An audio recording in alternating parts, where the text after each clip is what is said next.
Jeff Johnson here from GameOn, your source for gaming news and talk. I'm at the Calgary Comic and Entertainment Expo. I'm joined by voice actor Steve Blum. Steve, how are you doing today? I am doing really well. I love Calgary so far. I just want to go outside and see your mountains. I haven't had time to do that yet. It's unbelievable, the scenery around here. It's great place to be. Well, the scenery of the cosplay is pretty amazing already, but yeah, I'm an outdoor kind of guy, so it's kind of killing me to be stuck in a convention center for 4 days. But the people here have been amazing, and that is really the main reason that I show up at these things, is to have conversations with folks and see how the stuff that we do in a rubber room affects people on the outside world. So. That was just it. Right before we started this interview, I was talking with some of your fans just about some of the shows and the influence you've had on them. What do you feel about just when fans come up to you and say, "You've shaped my childhood"? It's humbling. At first I didn't know what to do with it, and I was literally at a loss for words. Now I ask them questions like, how did it affect you? What caused this reaction in you? And the answers that I get are so profound sometimes that it's changed me on a cellular level to the point where that is the purpose for doing this work now. That has become the purpose. And when I hear stories about people watching an anime or playing a video game and it getting them through an illness with a loved one, for instance, or an autistic child speaking for the first time by connecting with a character that he sees on a anime, those kinds of stories changed me to the point where I'd almost rather be doing this than anything else at this point, and just looking into people's eyes and hearing their stories and connecting with them and learning enough so that I can maybe even put more into the next project that I'm working on to be of service.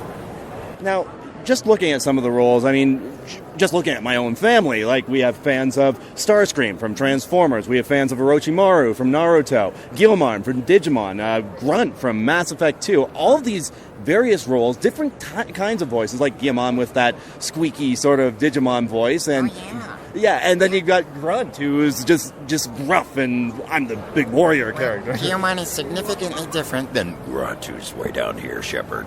But it's all coming out of the same head. That's how sick I am. I guess the question then is, how do you hit that kind of range? Like, where does that come from? It comes from being a really twisted youth. I've been doing this since I was a little kid. In the sandbox, I would pick up my toys and I would make them have conversations with one another. It's just an automatic response, and for some reason, people like to pay me for it now. So I don't know how it happened, but I parlayed it into a career. But it's just natural. Everything that I do is organic. I'm not a classically trained actor either. So pretty much every character that you hear is just I saw something or I heard something that was a descriptor of the character. And it was the first thing that popped into my head. And so fortunately, a lot of the producers have agreed that is the right voice for that character.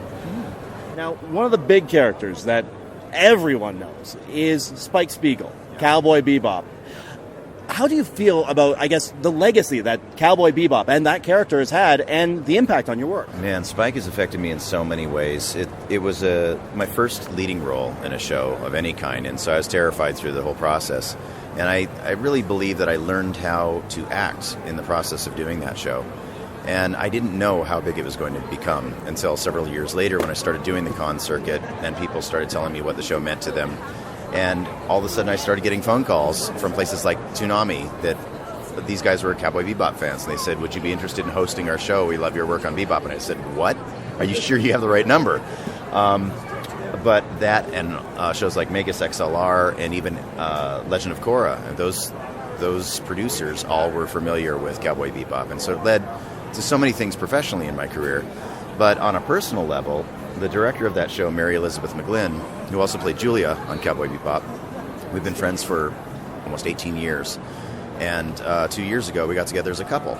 And so now life has imitated the art, so it has even a more profound connection for me.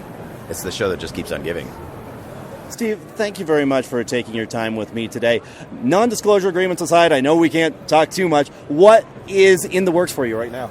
Well, I'm working on Star Wars Rebels. That's the big show for me right now with Lucas and Disney, and it's amazing. I'm a huge Star Wars fan anyway. I was there in '77 when it first premiered, and so to get to work on a show that has become connective tissue and canon leading up to A New Hope, it's a humbling experience, and I have my little fanboy squee in the room every time I go in there.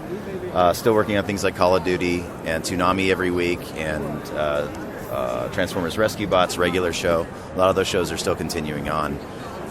But, I'm a voiceover. I'll work on almost anything, so I'm just grateful to keep doing it. Once again, thank you very much for joining me today. Thank you for having me. I really appreciate it.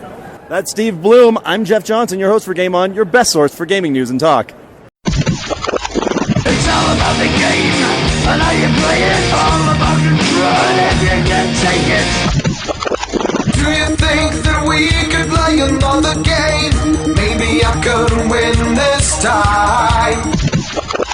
Time to play the game, time to play the game, time to play the game. You're listening to Game On with Jeff Johnson.